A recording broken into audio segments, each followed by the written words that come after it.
first off, thank you guys all for coming out and listening to our little spiel. Hopefully we have a couple of tips and tricks that we've learned over the years that might help you out. So my name's Dave. I've been here working at Lieber's for about a little over a year or so now. I have a fair amount of experience in traveling. I've been to 47 states and 6 continents, so I've been around a little bit, know a thing or two, hopefully. And so I'm going to see what all I can impart to you guys. Wes here is going to give an introduction to. Hi everybody, my name is Wesley, or Wes is fine. I'm a nurse, and I do a lot of travel for my job because I teach. But fun fact, about 20 years ago I was an employee in this store also. So I'm hoping to share a few industry secrets, but also some tips I've learned from my own experience traveling.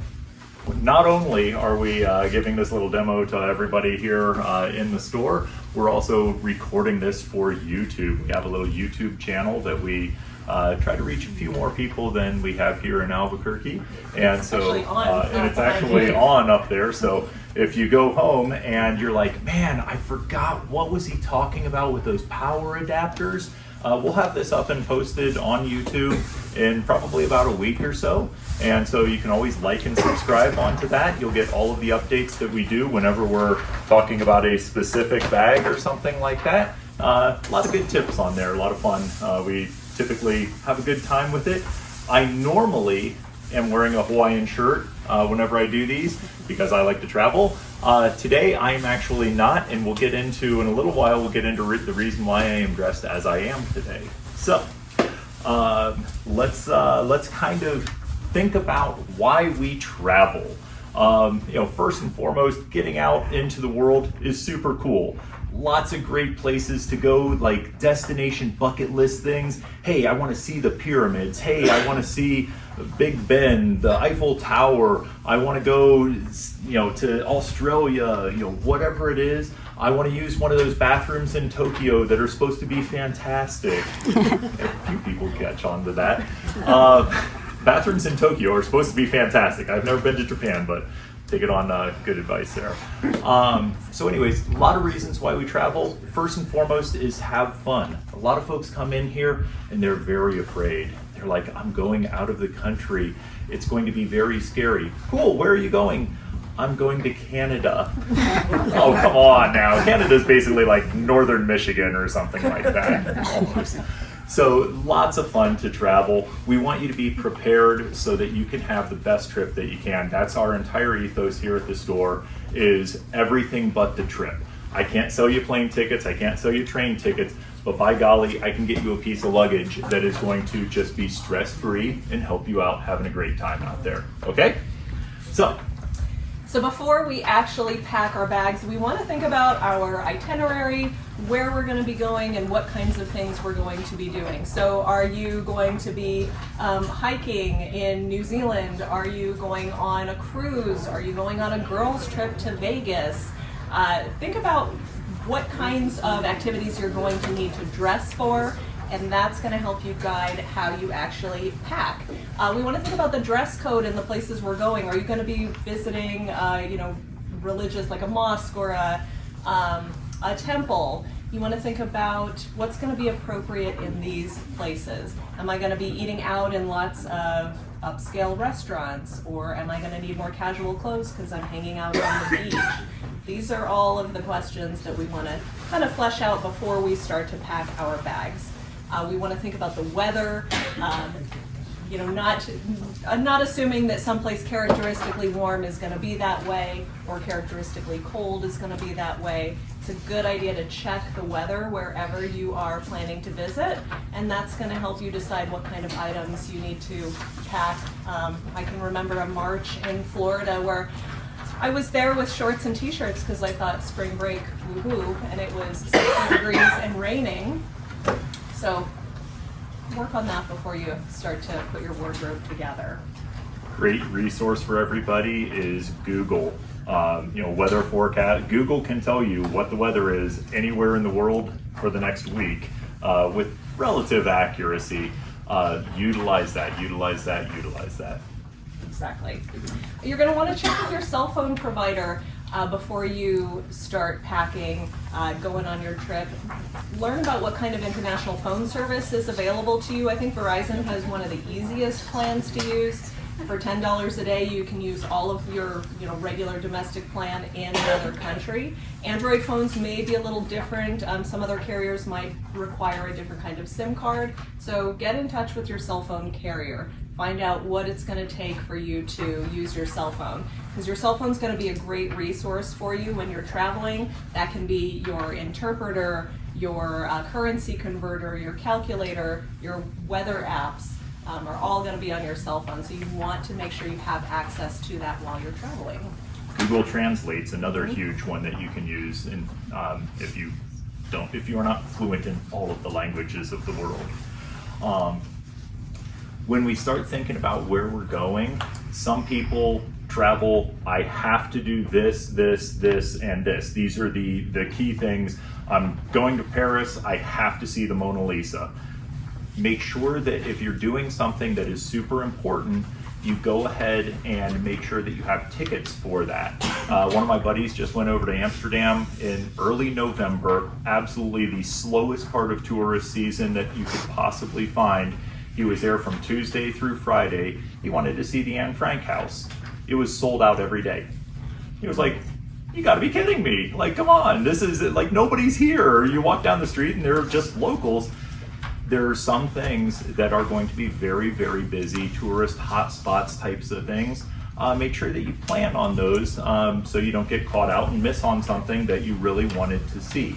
Make sure that you're flexible. Even if you do have plans for this, you may end up talking to the taxi driver or the Uber driver and he says, you know what, that place is for tourists. The Eiffel Tower, there's one of those in Vegas, go see that one. Ours isn't all that impressive here in Paris. What you really want to see is such and such and such.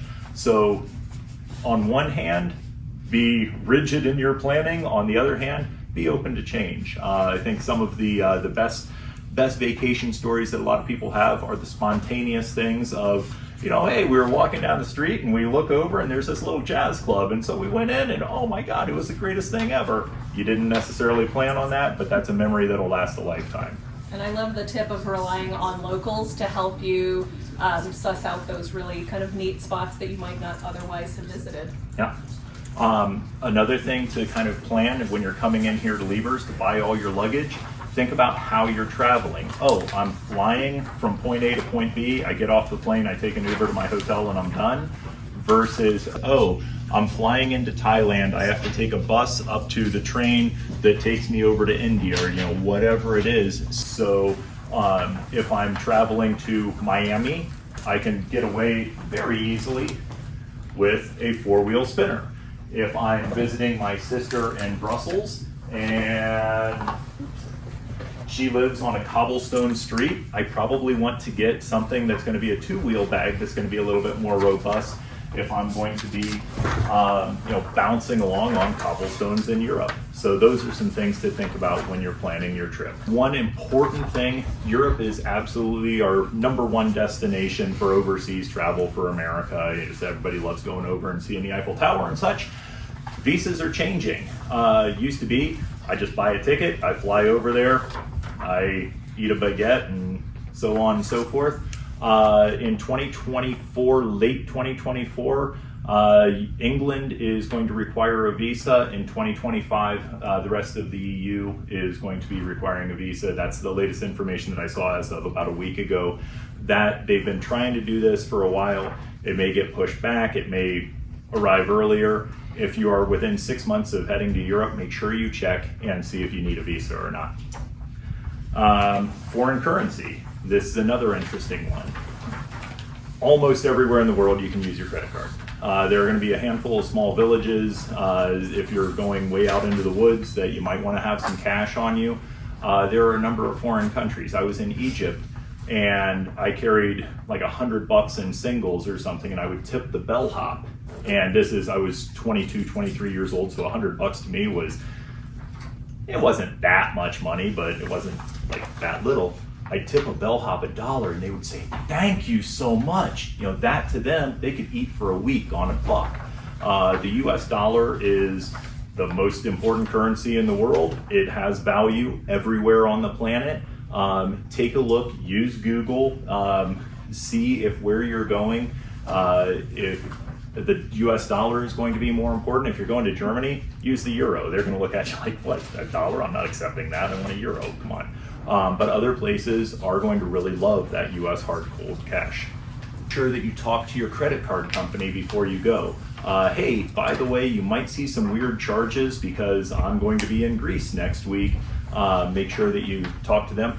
As far as currency goes, so if you are going over to Europe or whatnot, if you have Bank of Albuquerque or one of the local banks here, go in a couple weeks in advance and say, hey, can I get $200 cash in euro or whatnot? And they can do the exchange for you. It's very easy to do. Most places will accept credit cards, so you can do a lot of your spending that way. Many places in Europe are requiring the tap to pay, so that would be something good to check out. If you don't have a card that's compatible with tap to pay, that's something to also speak to your financial institution about. And do that, a month ahead of time or whatnot, so they have time to send you out one of the tap to pay cards. Yeah. Generally speaking, $200 is the most cash I would carry with me going to any country. Maybe $300. We had a customer in the other day who wanted to carry over $1,000 each, and I was like, that's scary. If my credit card gets stolen, the bank will go ahead and cover that, no problem. If there's a fraudulent card, the bank will go ahead and cover that. If I'm walking down the street with a wad of $1,000 or whatnot, I'm just a target for theft. Pickpocketing and so on and so forth can be a problem in some places. Most of the places that our folks go to, you're on a tour or whatnot, it's not that big a deal, but carrying a big fat stack of $100 bills is never a good idea as far as I'm concerned. So once you've decided where you're going, what kind of activities you're going to be doing, how long you're going to be gone, sort of how many outfits you're going to need, we want to document everything that we're taking before we put it in our suitcase. So lay everything out onto the bed and take a picture of it. That way, if your bag gets lost or you're on the way to your destination, you have a record of what's in it. If you need to file a claim with the airline, you're going to have this, it's going to be really easy to say, yes, this is exactly what was in my bag. Same thing for your documents. You're going to want to take pictures of your passport, of your driver's license. If you're traveling with kids, you need to be responsible for their travel documents as well, maybe birth certificates. So take photos of all of those, maybe leave a copy behind with somebody at home, and then have a copy for yourself in your bag as well. If you're traveling with any expensive items that might also get lost, make sure to photograph those. So if you're taking any jewelry, I typically try to travel with little to no jewelry. I wear a watch, and I wear just I don't even wear my real wedding ring. I just wear a band. Other than that, if I'm taking jewelry, I want to travel with kind of inexpensive pieces that it's okay if they get lost. But I am going to photograph my watch and my ring. I probably don't want to be doing all of this photographing and documenting the night before. I want to give myself a little more time, so maybe a couple days before, so that if I am looking at this and realize, oh no, I forgot something, I'm not kind of scrambling in the morning to do it. So give yourself some lead time, make sure you're documenting everything that you're taking with you, because if you have to prove that something was lost, you're going to need a record of it. Yep, exactly.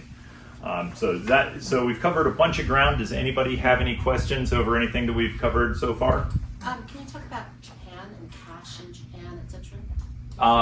I can't specifically, as I've never been there. I would say they're on the yen. You can go to bank. Again, if you have a local bank, go to the local bank and say, hey, I want to take a couple $100.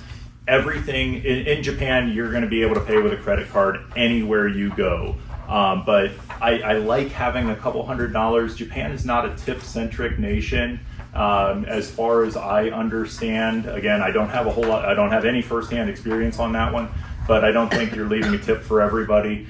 But having a couple bucks just in case is never a bad idea. So that's why I say, if you're going there, maybe take out $100, $200 cash and then put everything else on the card.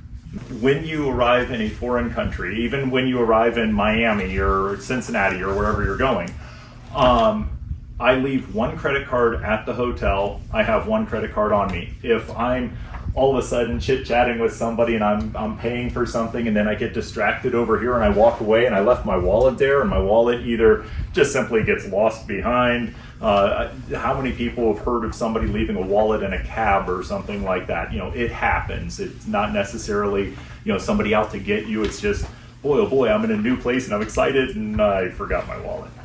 If you have a debit card and a credit card and they're in two totally separate places, well, great, I lost my credit card. I still have a debit card.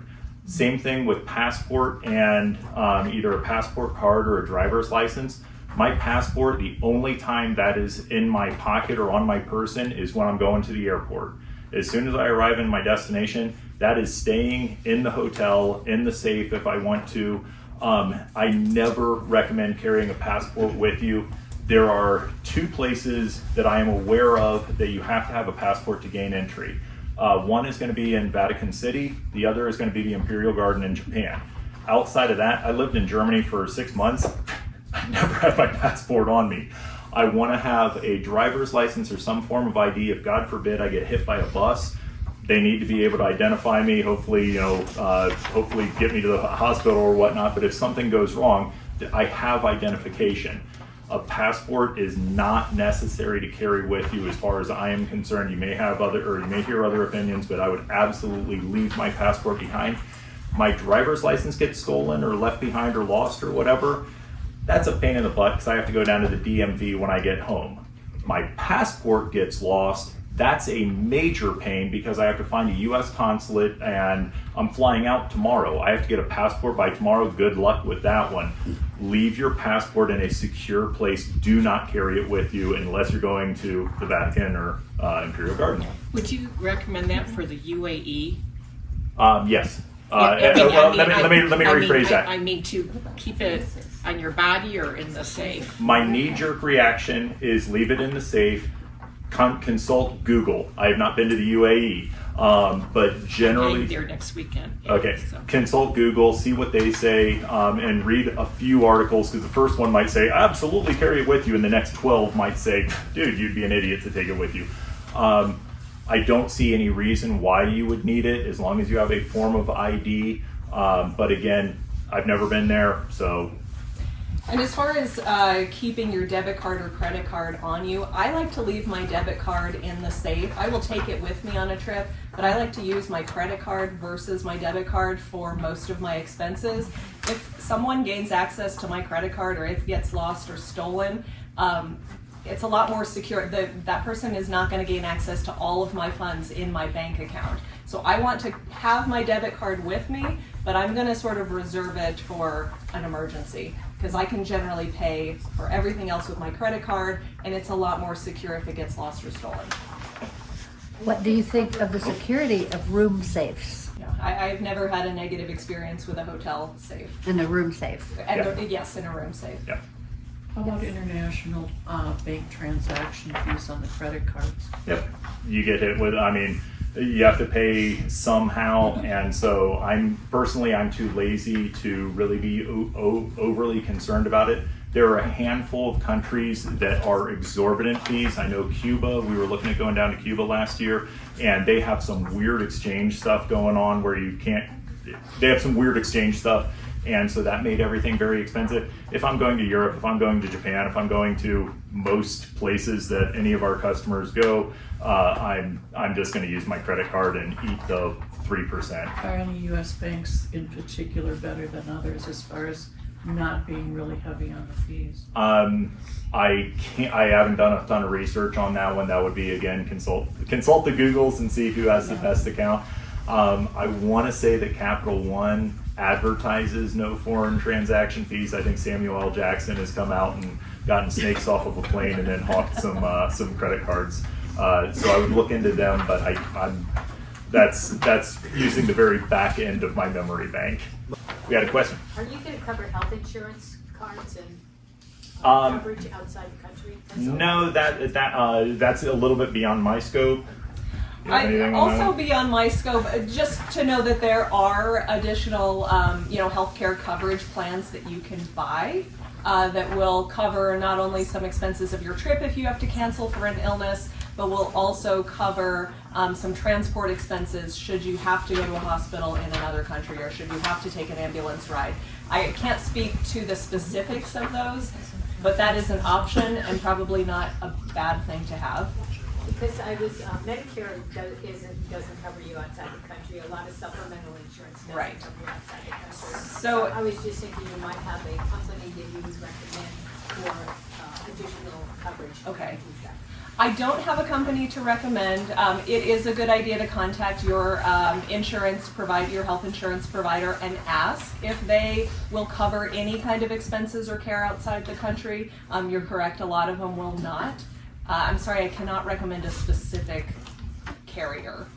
So I'm going to talk for a second about actual luggage. Are you thinking about a hard side? Are you thinking about a soft side? Are you thinking about a duffel? Are you thinking about this, that, the other thing?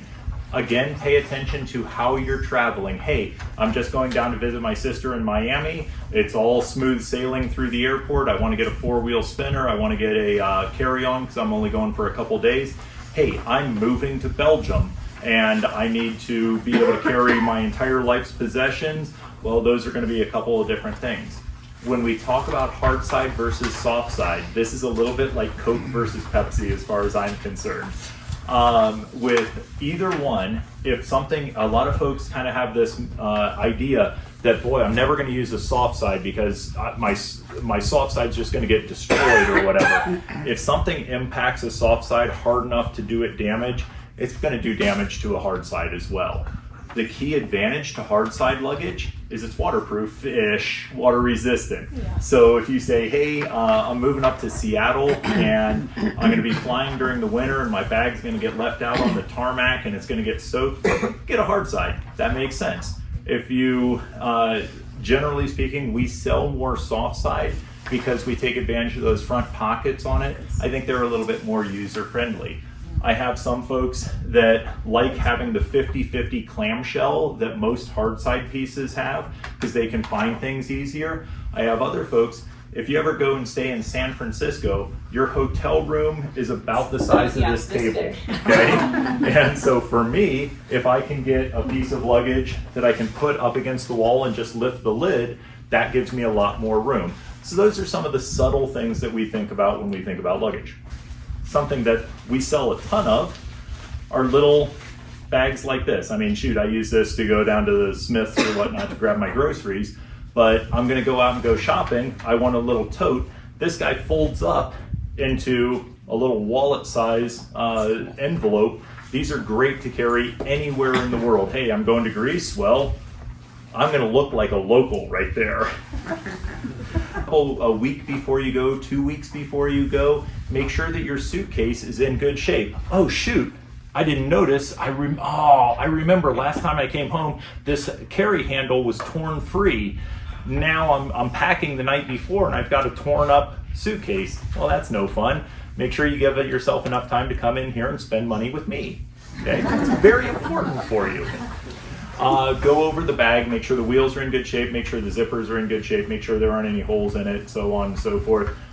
Take note of that when you come back to town. Man, my zipper got broken. I better take care of this sooner rather than later. Think about the size that you're going with. As you look around at a lot of our suitcases, we sell a lot of carry-on. Carry-on comes in 2 sizes primarily. There is going to be international and domestic, and then there's also plus sizes. Plus sizes are an interesting one. On the back board there, take a look at that at some point. Southwest Airlines is the only carrier that allows plus size luggage. Their dimensions are 24 by 16 by 10. Delta United American are 22 by 14 by 9. That's kind of the industry standard. Now, when you're flying over in Europe, if you say, hey, I'm going to take off from JFK, I'm going to land in Charles de Gaulle, I'm going to get out, I'm going to look at the Eiffel Tower, I'm going to get back on the plane, I'm going to fly home, doesn't matter. You can use a domestic size, no problem. If you are flying over to Paris, and then you're flying up to Amsterdam, then over to Berlin, down to Milan, over to Barcelona, and then home, you really want to get an international size luggage That's going to be 21 inches tall. It's a little bit shorter, it's a little bit smaller, and everybody gripes, how can I possibly pack in this? Well, take a couple fewer t-shirts and you'll be fine. At the end of the day, the most important thing to remember is the gate attendant and the flight attendant, their word is law, okay? So if I have a domestic carry-on and I'm trying to get on that international carrier, they say, I'm sorry, sir, this is too big. Okay, cool, gate check it. If you are the last person getting on a plane, not that I've ever done that or ever been late to an airport. Never? Okay. Good for you. Yeah, on time. If that ever happens to you, quite often, boarding group E and F, they're going to be like, sorry, we're out of space, gate check things. A little travel hack or tip that I use is when I'm traveling, I use a backpack and I use this is my underseat bag right here.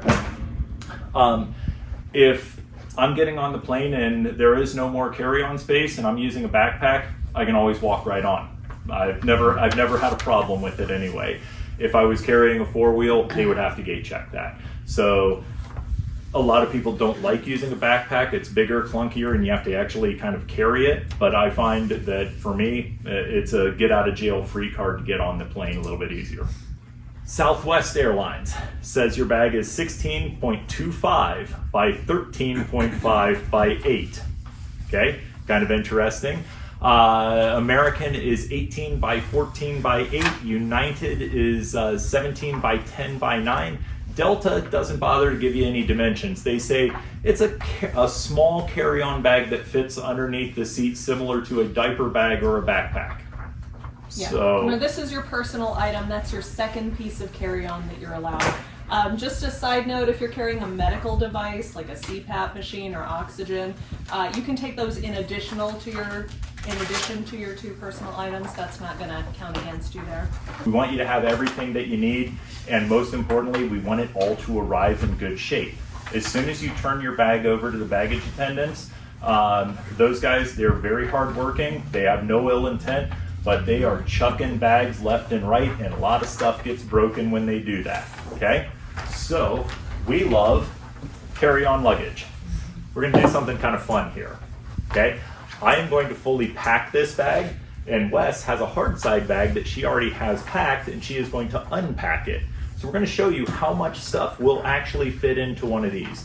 Thinking about how many times we go for a trip that's going to be longer than about 10 days, it's not very often. So I'm gonna show you what I can do for a 10-day trip. What size is that particular piece of luggage you're using?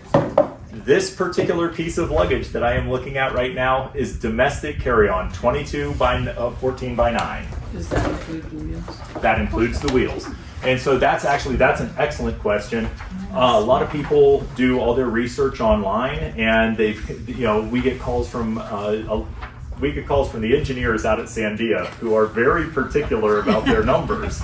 And they say, I read this and it's these dimensions, and I'm like, yeah, no. The actual dimensions that the manufacturers put on a lot of bags do not include wheels, or are really of dubious mathematics of using a ruler. So if you are concerned, double check it with your own ruler. But this bag is 22 by 14 by 9. This is a proper size bag. Okay? So, I'm sorry? Domestically. Yes, domestically. So one of the neat things on this bag is it is an expandable. This is the Briggs Riley Baseline collection. This is our #1 selling bag. These guys are fantastic. They have a lifetime warranty on them. Anything ever goes wrong with the bag, you're covered. And I can pack a ton of stuff in this. Do you want to see what all I can do? Yeah.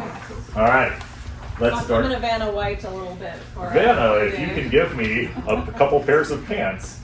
So I'm a fairly big dude. For the folks on the internet, I'm These pants are as 6'4". tall as I am. Yes, basically they come up to her chin. Those are on the floor. I'm 6'4", about 185 pounds. Okay, 195 pounds. It's after Christmas, give me a break. Okay, so one pair of jeans, one pair of dress slacks, or dressy slacks, two pairs of dressy slacks, earlier I had mentioned that normally I wear a Hawaiian shirt when I'm working here, and today I'm not. If I was getting on the airplane in the middle of winter, this would be my outfit. Okay? First off, I'm wearing dress-ish pants, wearing a nice sweater, wearing a nice little vest here. Reason for that, I'm wearing a pair of kind of dressy shoes. Reason for that is dress clothing usually takes up more space than a pair of shorts and a t-shirt, okay? So I'm carrying with me some of the clothing that I'm going to be wearing on my trip. The second and more important reason, my oldest brother, former Navy pilot, then graduated on to flying for Delta. He was a pilot for them for 25 years. Good piece of insider knowledge, don't dress like a slob when you go to the airport, okay?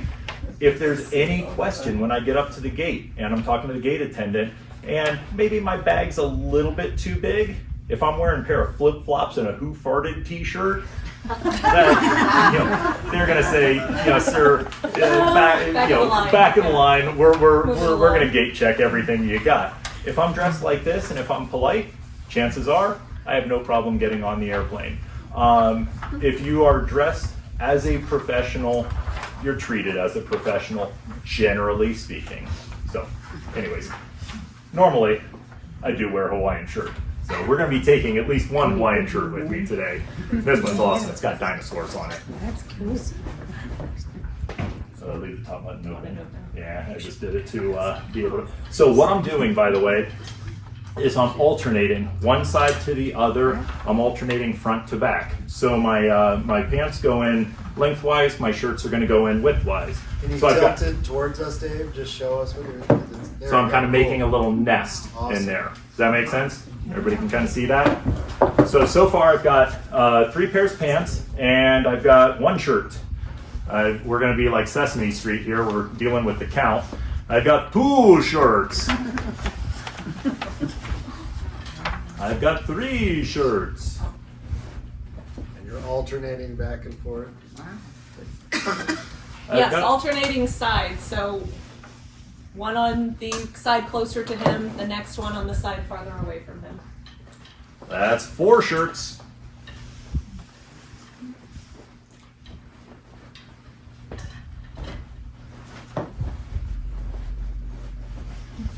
Five, 6,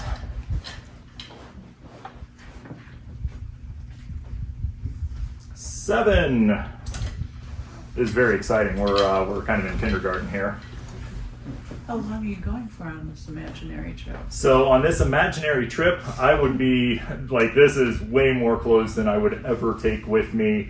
I mean, this is 24 outfits at least. 3 pairs of pants and 8 shirts. Well, And that's 3 a pairs. carry-on, right?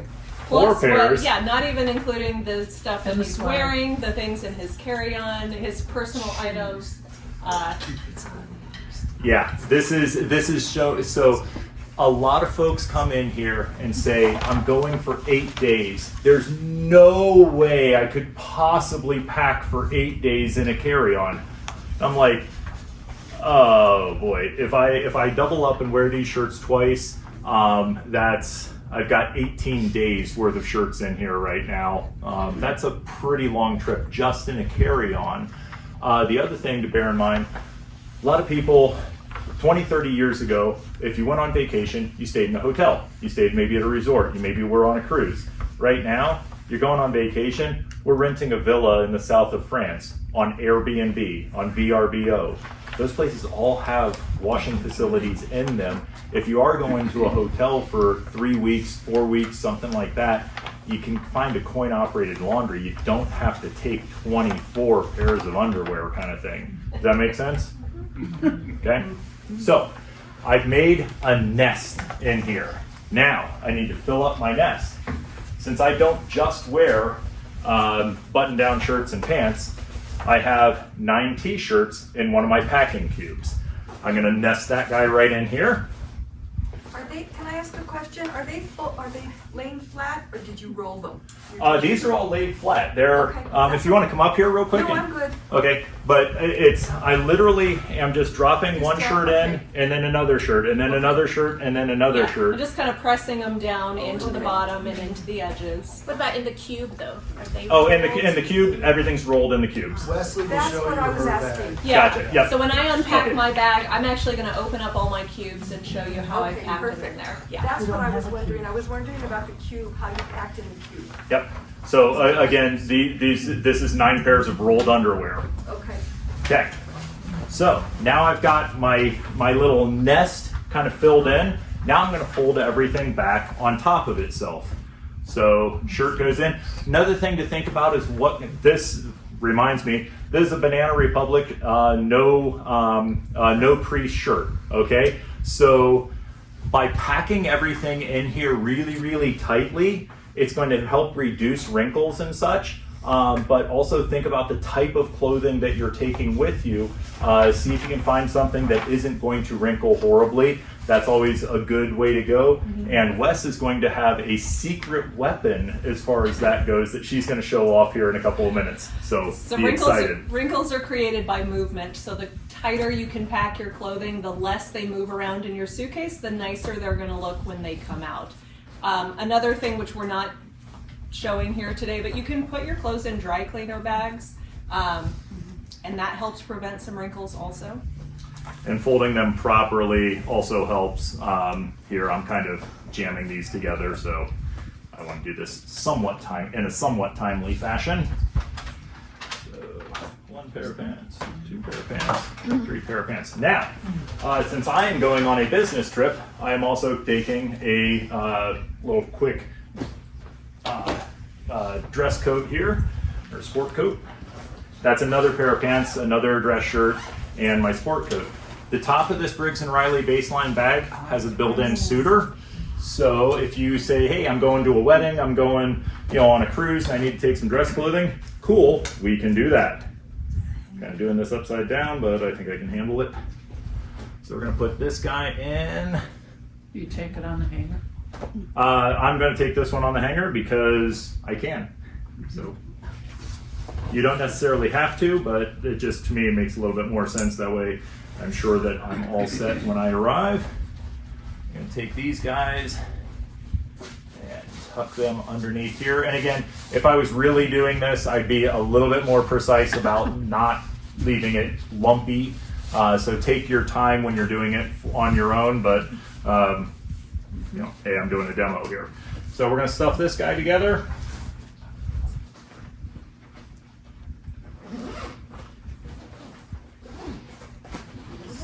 Well, there we are. And now, on the Briggs & Riley bags, on most bags, you're going to have a little compression system to keep everything together. We're going to go ahead and use that real quick.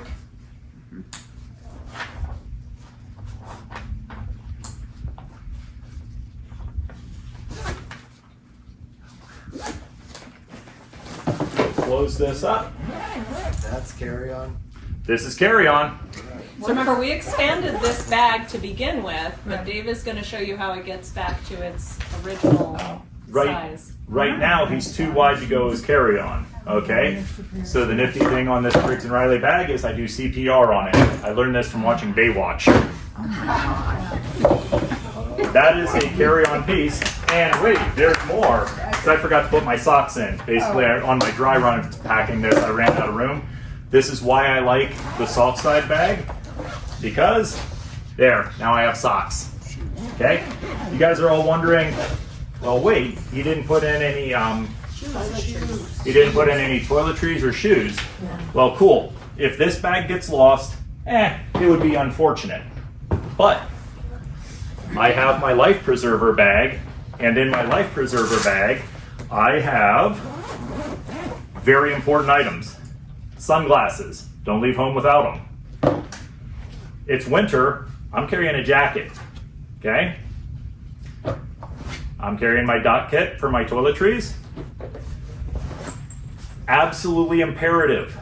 I am carrying 2 days supply of clothing. 2 t-shirts, 2 pairs of underwear, 2 socks, and a pair of shorts in here because I've got a jacket, so I can probably make it with that. And then I'm a big dude. These are size 13s. Another pair of shoes.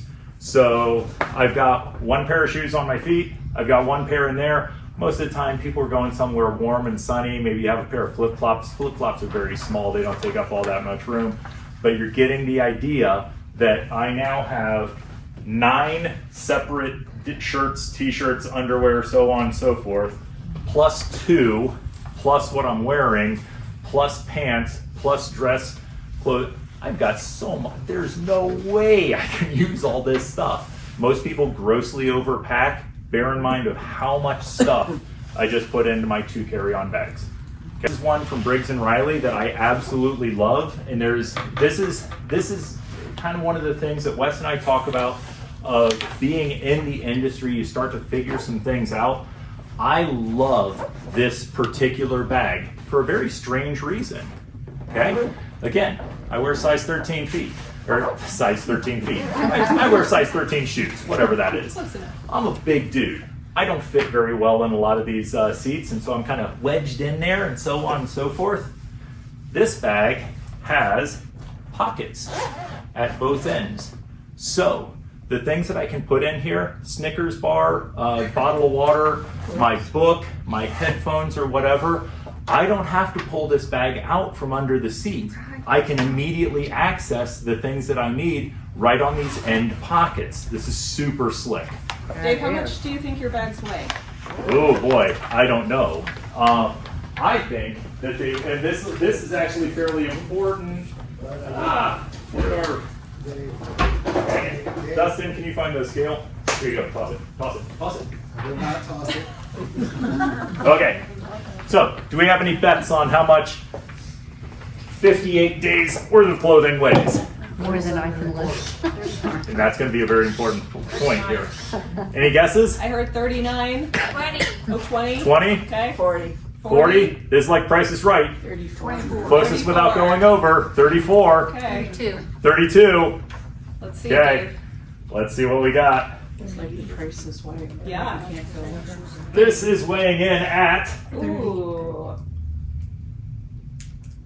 29.7 pounds. okay. Not bad. So here's a very important thing that Wes brought up when we were kind of doing our dry run talking about this is can you put that up over the in the overhead compartment? Right. Most of the time when I get on planes, I'm walking down the aisle and somebody's like, "Excuse me, sir?" Yes, I can go ahead and help you with that. But that's not always going to happen.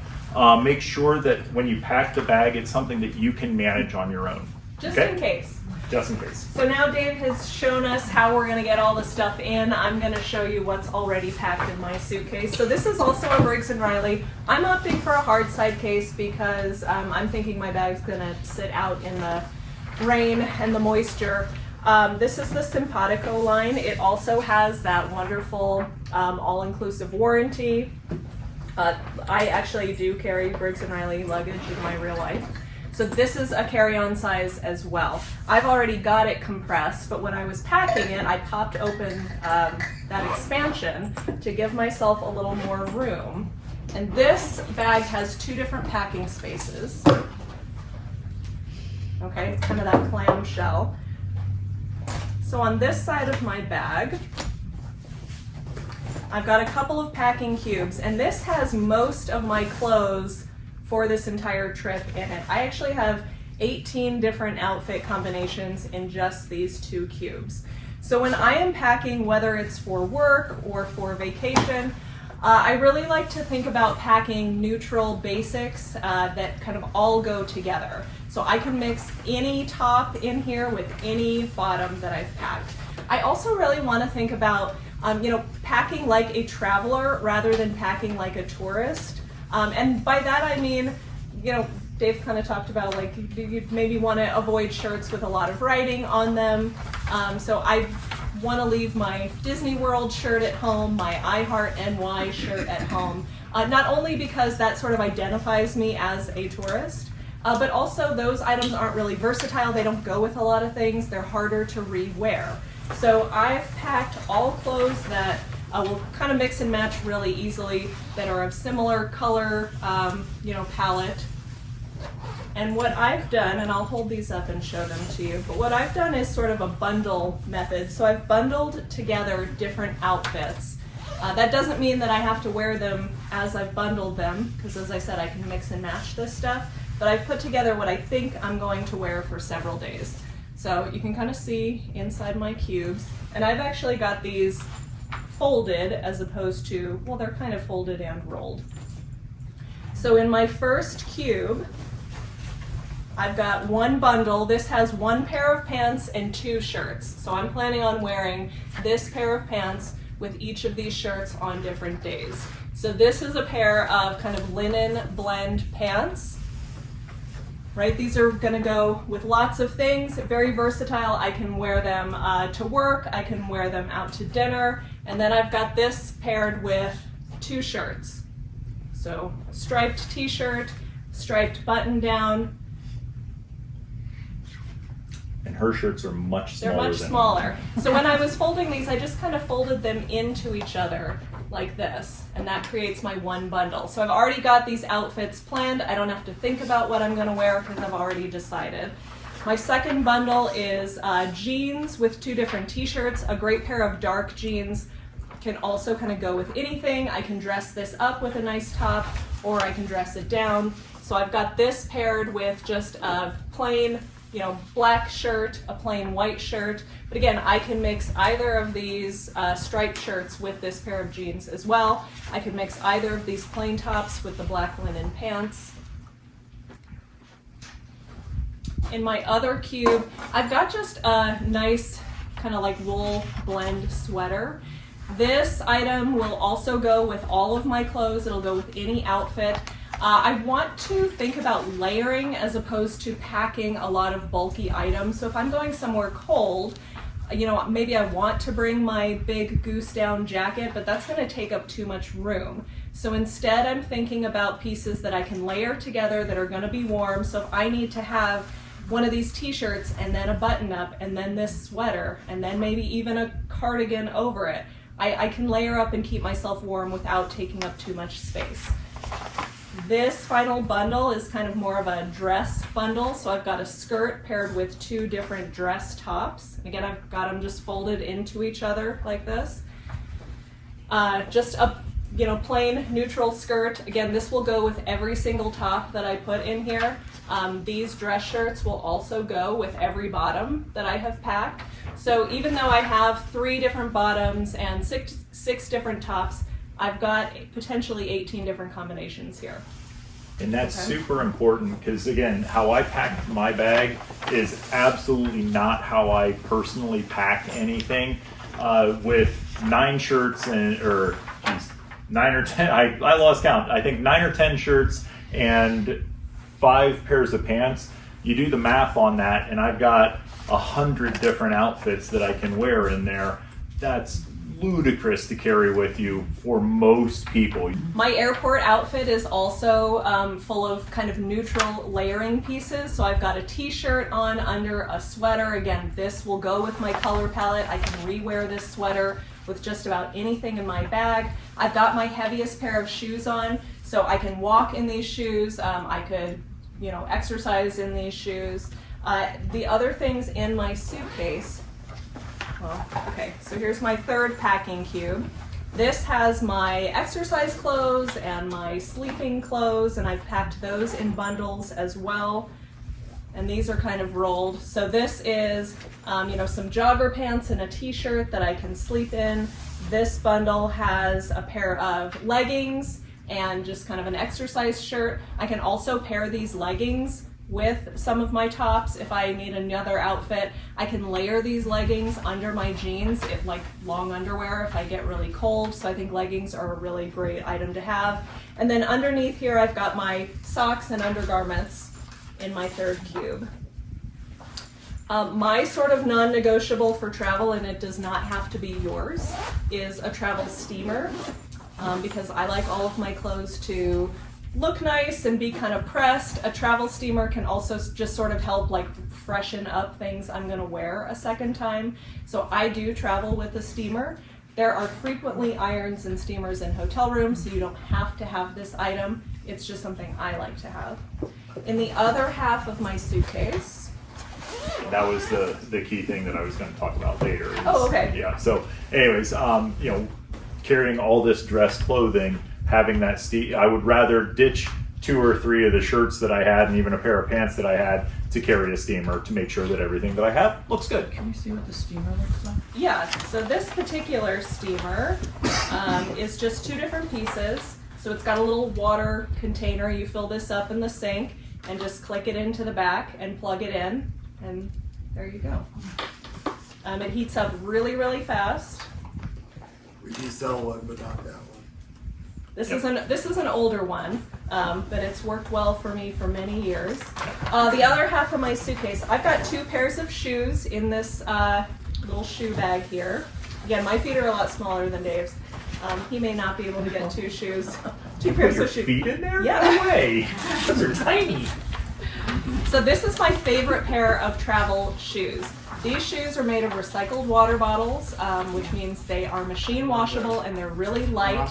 They're really flexible, so they're easy to pack, and they're super comfortable. I can wear these walking all day long. I can put these with my dress pants, with my skirt, with my jeans. I can pretty much wear them with every single outfit in here. And then I did pack, just because I had room, a pair of sandals, which again are pretty versatile. I can pair these with jeans or with my skirt or with my linen pants. But I am wearing my bulkiest shoes. And that's a really good point, is wear some of your heaviest clothing on your body. Even if you're going skiing or something like that, wear your ski jacket onto the plane and just stuff it in the overhead bin. That's fine. Yeah, so I'm also wearing this cashmere cardigan on the plane, because again, it goes with everything. It's kind of all season. I can use it as a blanket on the plane, but this will go with all of my outfits too. So I've got this in addition to my carry-on pieces. Finally, in my bag, I've got some laundry supplies. So this is a really cool Briggs Riley laundry bag that I can just use to separate my dirty clothes from my clean clothes. And then I've got a travel clothesline. This doesn't require any hooks. I can just kind of twist my items in there, and some travel laundry sheets. So I could just do a little laundry in the sink in my hotel room, hang it up, and rewear my items. It's kind of one of our favorite little items that is often overlooked as far as being able to do laundry. Like, hey, I'm going somewhere for 2 weeks or whatever, and boy, oh boy, that's a lot of pairs of underwear. I'm not going to be able to, I'm going to Thailand, I'm not sure I'm going to be able to find a coin-op laundry or something like that.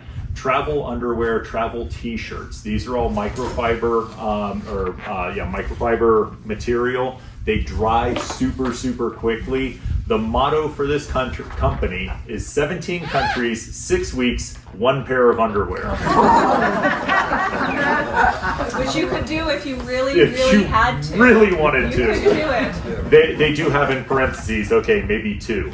But the gist of this is these things dry out, and even in a very humid climate, these things dry out really, really quickly. You can do laundry in a sink using that little clothesline or whatnot. So if you're sitting there going, man, how can I possibly do this? Pick up 4 or 5 of these and just plan on doing laundry every couple days. And that's, hey, I'm going for 3 weeks. I got 5 pairs of underwear. Ew, kind of, but if you're able to do laundry in the sink, not so ooh. Okay, make sense? So now I'm going to show you what's in my 2 personal items. So as my personal item, I'm going to check this bag.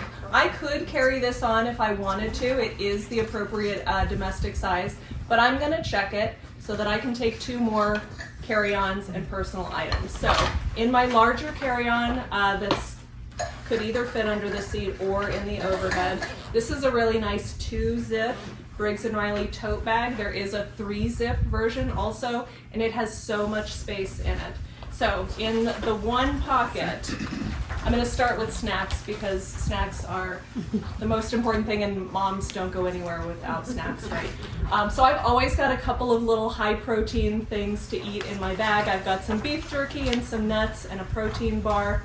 If you are traveling with kids or grandkids, These are really neat little reusable snack pouches that you can pre-pack some of this stuff in and will kind of crunch down easily in your bag. I've got another packing cube. This has a couple of bundles in it. I've got one bundle with another pair of just dark jeans. I've got 2 t-shirts rolled up in here. So between what I'm wearing and these items, I can go 2, 3, 4 more days if my checked luggage goes missing. I've also got, this is kind of my swimsuit bundle.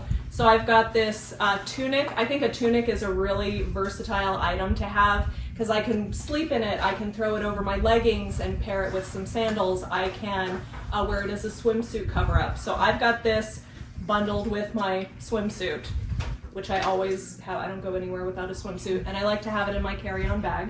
And then I've got a couple extra pairs of socks. I can put an extra pair or 2 of underwear in here as well. Another idea that you can consider if you have a travel companion is maybe like switching a change of clothes. So I'm going to take an outfit of Dave's and he's going to take an outfit of mine. That way if one of our checked bags gets lost, we have a couple, even more extra clothing. And even like in the very, very rare circumstance, one of my other brothers got his personal item bag. He wasn't paying attention at the airport and somebody stole it.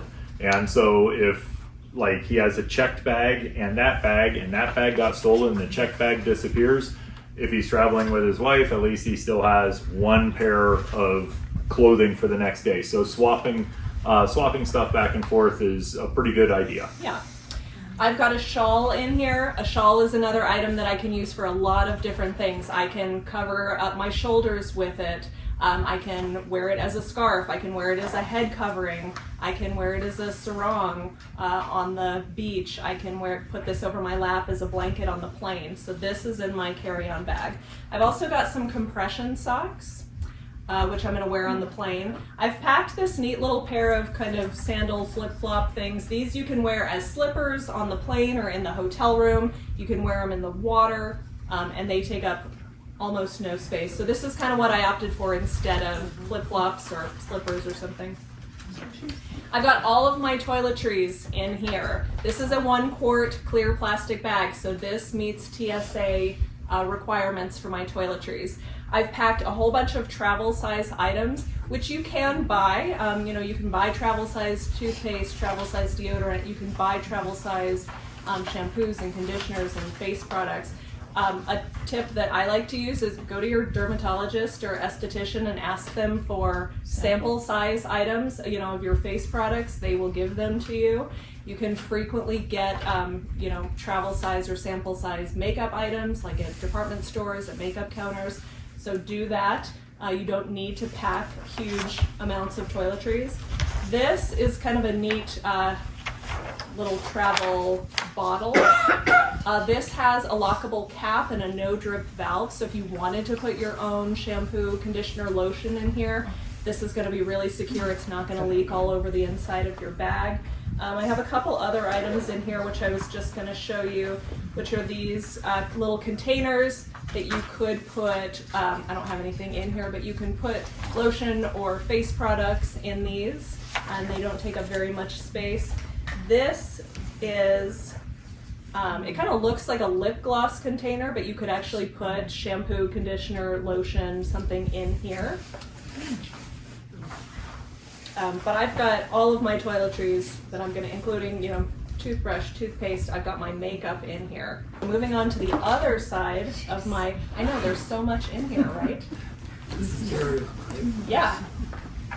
Okay, I've got my travel hand sanitizer. I've got a poncho just in case I'm stuck in the rain. This is my packable tote. So if I do a lot of shopping and I need to bring back an extra bag, I can open this up. I can just put my smaller personal item inside this or inside this and carry this on with me. Yours is bigger than his. It is, well, can you blame me? I'm gonna shop more than Dave. I've got a hairbrush. I have my inflatable neck pillow. I have sunglasses. These This is another pair of glasses. These are not prescription lenses. These are blue light glasses, which I think really helps with kind of being able to sleep and jet lag. So I wear these when I'm going to be looking at screens, and they sort of, protect me from that blue light that keeps us from being able to fall asleep. I've got my vitamins. If you are traveling with prescription medications, it's a good idea to maybe leave those in the bottles, or at least have copies of your prescription with you so that you can show what they are. I've got my no jet lag, which I think Dave is going to talk about. And then I've even got my laptop in here if I'm traveling for work. So that was a lot of stuff in this bag, right? And then I've got my second personal item. This is going to be my my purse. This is a really neat RFID bag, so no one's going to be able to steal my personal information through this bag. The handle is slash proof. It's actually got wire in the strap, so I can wear this securely and someone can't cut it off of me to steal. So this is where I've got all of my travel documents, my passport, my ID. I've got my debit card and my one credit card. I have my cell phone. I've got my Kindle. I have my noise canceling headphones or earbuds. I've got a pen. I've got this little back scratcher in here just because it's fun. And I've got my multi-tool. This is a TSA approved multi-tool. It's got a wrench, a bottle opener, a screwdriver, or security device if I just needed to protect myself. I don't know. One thing that she mentioned in there that I typically do sometimes forget is a pen. So if you're traveling overseas, always have a pen with you, especially going through customs. There are 9,000 people in line sometimes, and there's only one pen. So it's like, oh gosh darn. So having a pen or two is a good idea. Yeah. Which I always realize when they announce, you're now descending into Charles de Gaulle. Like, they're going to be coming around with customs forms. Awesome. Yeah, so I always have a pen in my personal item. And I think that's about it, but we really made the most of this space. So can you see now how, when people say I can possibly go away for a week or 2 weeks, you really can. Right. Do you have any comments on the old vacuum bags that you can rolled up? Yep, love them. Roll up clothes. So what you're talking about is a plastic bag. It's like a big Ziploc bag. You put your clothes in there and then roll it up, and it squishes all the air out of it. If I was traveling for real, I travel with a lot of fleeces. Again, kind of with the idea of layering. Fleeces are wonderful for that, but fleeces are freaking huge. You roll that thing down and it'll fit into a bag really, really easily. So yes, I absolutely do love those rolling cubes. And I think the compression bags and the packing cubes are really complementary items because the cubes don't necessarily compress your items, but they really help you stay organized so that everything's not just loose in your suitcase. If TSA looks through your bag and rifles through it, yeah, exactly. Everything is going to stay put. They might open up the cubes, but they're not just going to toss everything out. So this helps me stay organized, make sure I have everything where I can easily access it, find it. Yeah. Any other questions about what was in the bags? Oh, no. Okay. What did you say about the travel coat? What, I missed that. Oh, so this is just a compressed travel tote. If you open it up, it's like a bag, this big, that I am going to use for shopping. If I want to bring home souvenirs or whatever I might buy on my travels, I'm going to open up this bag, and now this is going to become my second carry-on piece. I'm just going to slide my smaller bag into this bag or into this bag, into the tote. Yeah, and now I've got a second carry-on that I can bring home my souvenirs in. So I didn't need to worry about leaving a lot of extra space in my suitcase. I could still fill these bags pretty much to the brim. And that's a really cool point. Where if you're going someplace, you're heading to New York or Milan, and you're going to be buying a bunch of stuff. Packing in this tote is not necessarily the right choice. The one that she has over there, if she needs to, she can put that through as checked luggage. So we have some packable totes that are durable enough to go as checked. So if you do end up buying way more than you went out with, you can always send it home Yeah. using something like How that. big is it? This is 16 inches, so it's this big, roughly. So you put like your clothes or non-breakable items in there if you check. Yeah, I could Yep. even put my dirty laundry in this and Yep. check that through. Yeah, And then put your breakables on the carry-on. exactly. A lot of places in Europe, if you are hungry at 10 o'clock at night, you're going to be hungry until breakfast. So having a couple of small snacky type items is always a good call. Some places are 24/7. If you go to Spain, I think you're having dinner at midnight is typical. So, you think about where you're going, but always having a snack is not a bad idea. Yeah. So you've made it to the airport. Okay. So now what? A couple of things that can make getting through the airport a little easier are things like TSA PreCheck or Global Entry. So TSA PreCheck allows you to go through what is generally a shorter security line. You don't have to take your shoes off. You don't have to take your computer out of your bag. You can usually wear your sweater and just kind of walk right through. TSA PreCheck means you have already had kind of a background check and you're what's called a trusted traveler. So that'll just get you to your destination even faster. You don't have to wait in such a long security line. Global Entry includes TSA PreCheck, but when you're traveling internationally, it lets you go through a shorter customs line because, again, you've already had this background check done. The Trusted Traveler Program, or the Global Entry Program, it's $100. It's good for 5 years. So if you do any amount of traveling, it's a really great investment that will save you time and hassle at the airport. It's not something you can get the week before your trip or the night before your trip. So you need to fill out an online application, and then there is actually an in-person interview. I waited 2 months for my in-person interview. So it is a kind of a time-consuming process, but I have found it to be worth the wait. You can go to the Customs and Border Patrol website, cbp.gov, or you can just Google Global Entry or Google Trusted Traveler Program, and you can get to that application. But do plan ahead if it's something you want to do. I know that they used to do the interviews and such at the airport years back, Yep. but I've heard they're doing something at Staples. Is that correct? Don't know about Staples. I've heard that it's available at MVDs, MVD Express. MVD Express, Okay. That's Yeah. Staples too. and at Okay. Staples. Good to know. That must be So, a yep. newer thing. Okay, We thank did you. it there. Yes. So I had to renew my Global Entry, but they don't send you a new card. And so you still use the same, it's the same number and Yeah. everything. But because of that, I don't know when it expires. Oh, It depends on your paperwork, I think. so They didn't give you Okay. anything. it's good for 5 years. If you know when you renewed it and can keep track, just know that it's good for 5 years. Otherwise, you would need to contact the Trusted Traveler Program themselves to find out.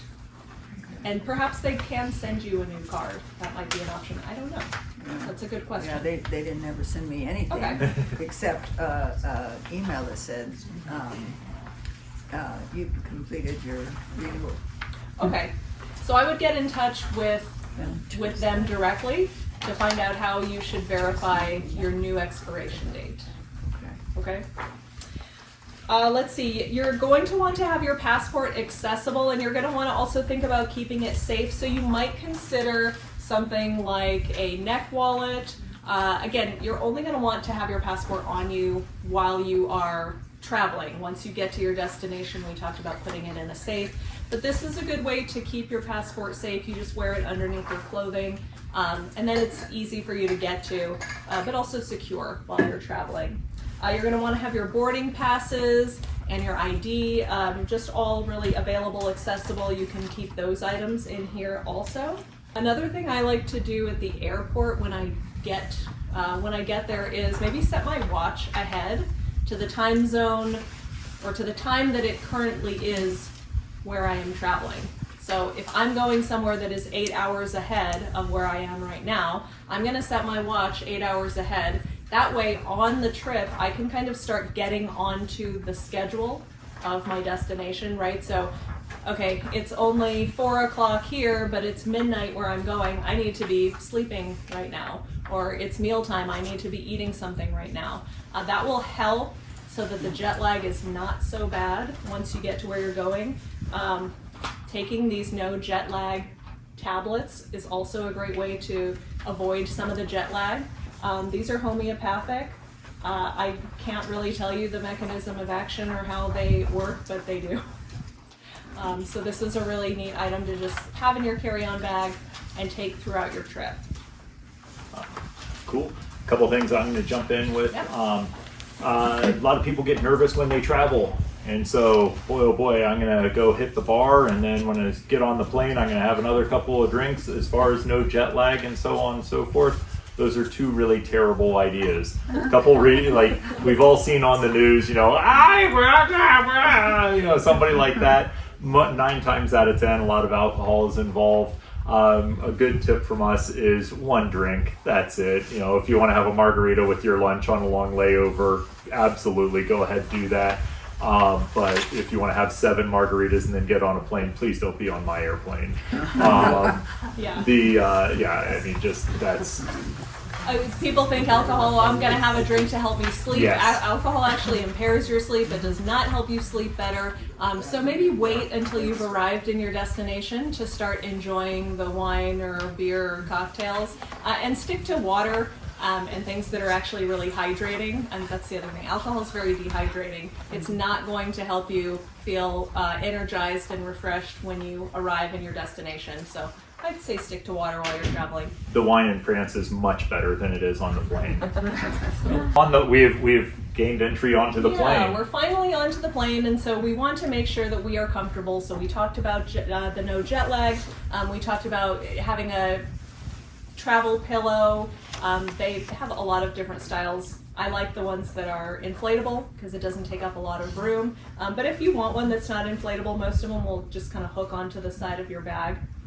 Let's see, we talked about snacks, and if you That don't Snickers have, bar comes in handy again. it does. So either have your own snack or find a mom who might be willing to. Yes, it's also cheaper because snacks in the airport and on planes are pretty pricey. We talked about our noise canceling headphones. I mentioned that I had compression socks in my bag. So when you are on a very long flight, it is a great idea to wear some compression socks. This will help prevent blood clots, deep vein thrombosis. These happen to be knee-high socks. You can also, it's a good idea to just get up and walk around maybe once an hour, once every couple hours. Just stretch your legs.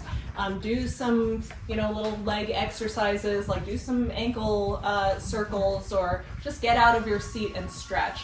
That's going to help your circulation and help you feel better. But the compression socks are really helpful for a long flight also. You can move your feet and such while you're sitting there too. Yeah, yes. Yeah, I do. You can. If you cannot, like if you are in a middle seat and the person in the aisle seat is sleeping and you absolutely can't get up, just some little exercises with your legs in your seat are going to make you feel a lot better. We've kind of skipped around a little bit due to some of the questions and such, but our official program now is arriving into the foreign country of choice. And we covered getting some cash out before you go talk to the Bank of Albuquerque. The one thing that we didn't talk about is renting a car. We go over to France, we go over to Germany. I lived in Germany. I got to drive on the Autobahn. It's kind of a good time. Your U.S. driver's license in most countries is all you need. Double check if you are planning on renting a car. Double check with Avis or Hertz or whomever.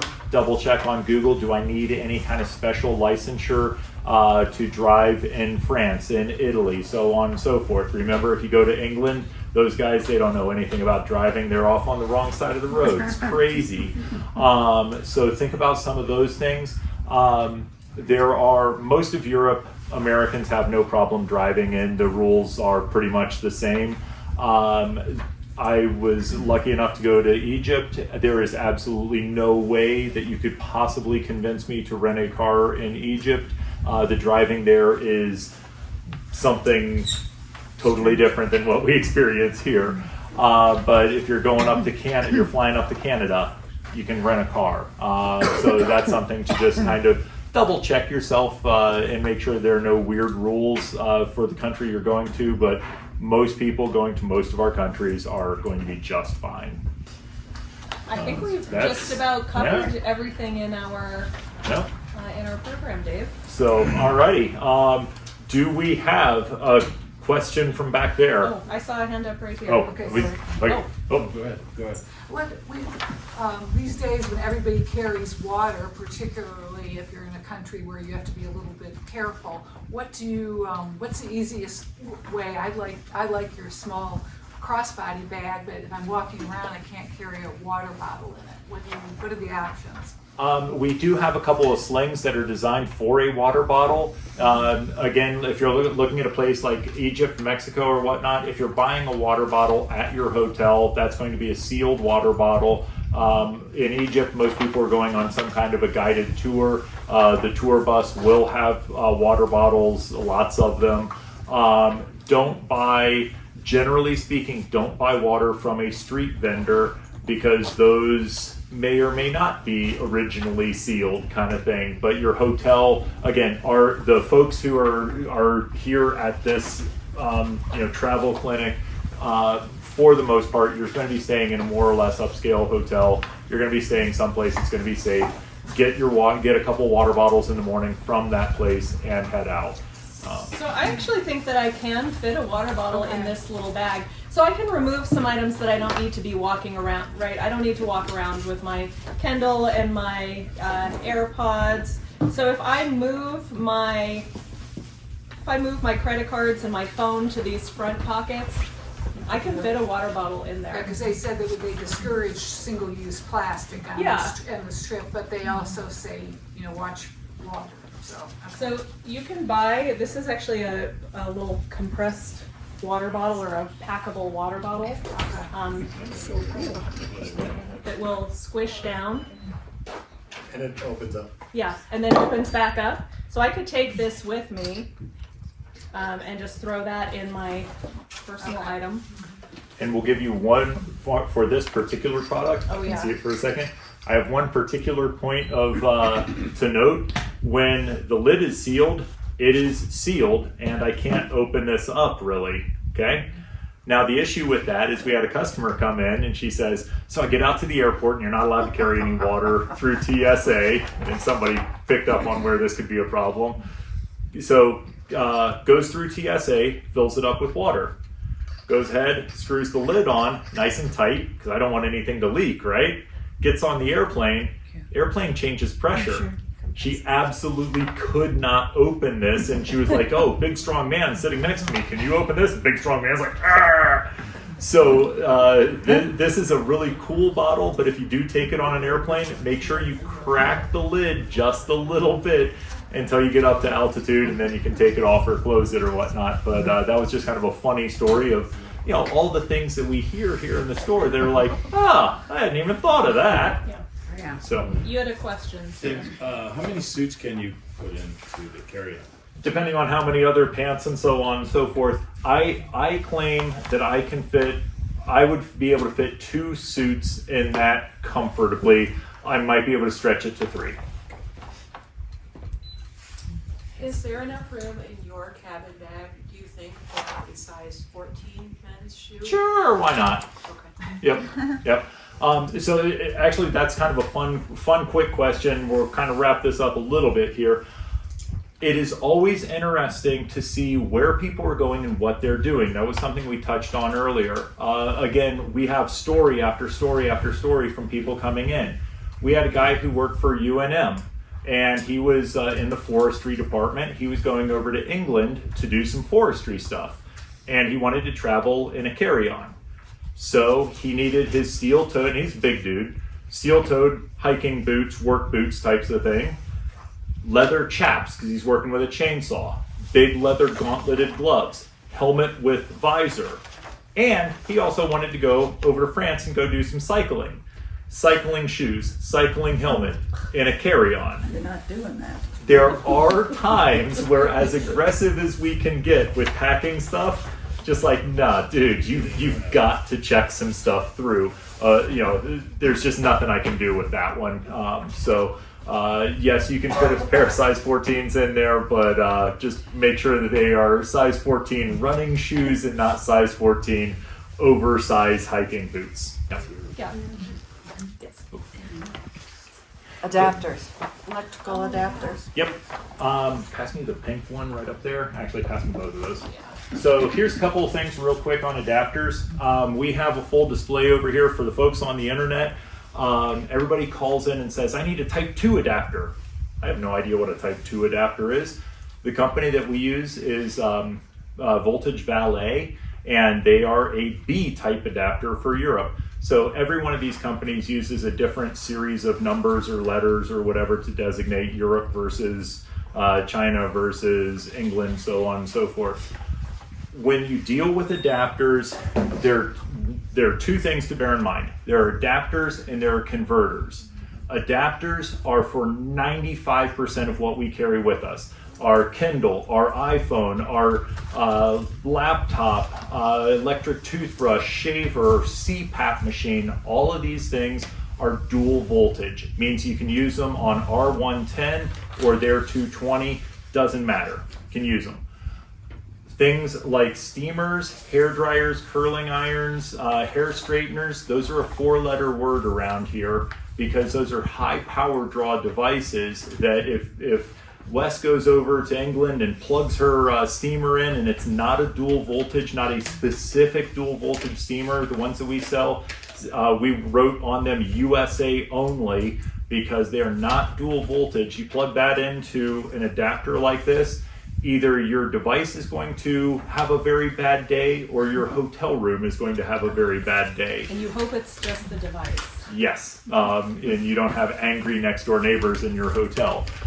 So if you have to carry a curling iron, if you have to carry a hair straightener and you're going to Europe, our advice is forget about getting a converter. Either buy a dual voltage one that we sell, or when you get over there, make an adventure. Go out to the Italian version of a CVS and say, hey, I want my hair straight, whatever, and you'll figure it out and get the right thing over there. And that's a good point, that you don't have to take every what if item with you. It's okay while you're on a trip to buy something when you're there. I picked up this hairdryer thinking it was a steamer. I don't travel with a hairdryer because most hotels have hairdryers.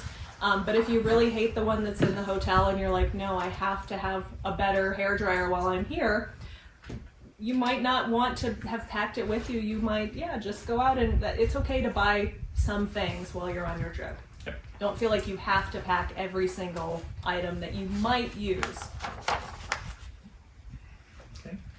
Did So you say converter or adapter for changing the voltage?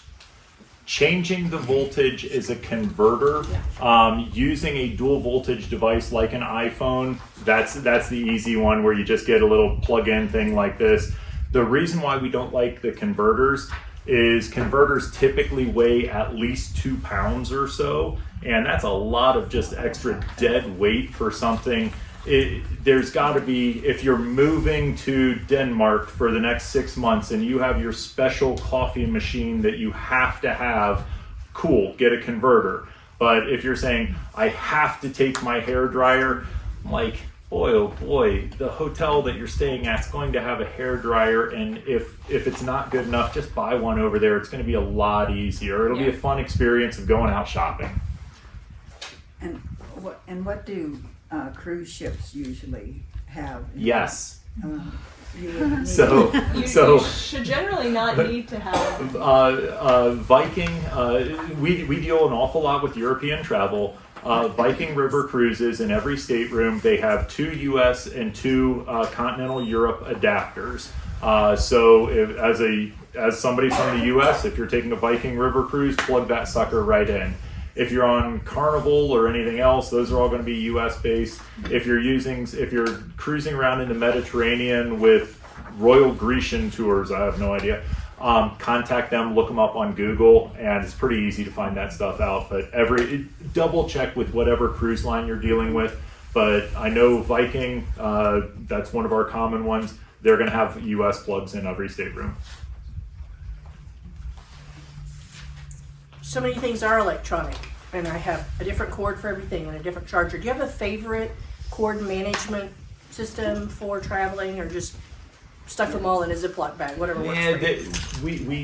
They actually do make, little kind of, they're almost like packing cubes specifically for charging cords. And you can get like a little zip tie or a twist tie or something just to wrap around your cords and organize them in there. We did have, you can also, one of the interesting ones, we used to carry this and we're just out of them right now, USB-A on one end, which is the typical big kind of square or rectangular plug-in. USB-A on one end. On the other end, it branched out into three. A lightning cable for your Apple devices, a USB-C for Android devices, and a micro USB for like some of the Garmin stuff uses those, but it had all three on one end.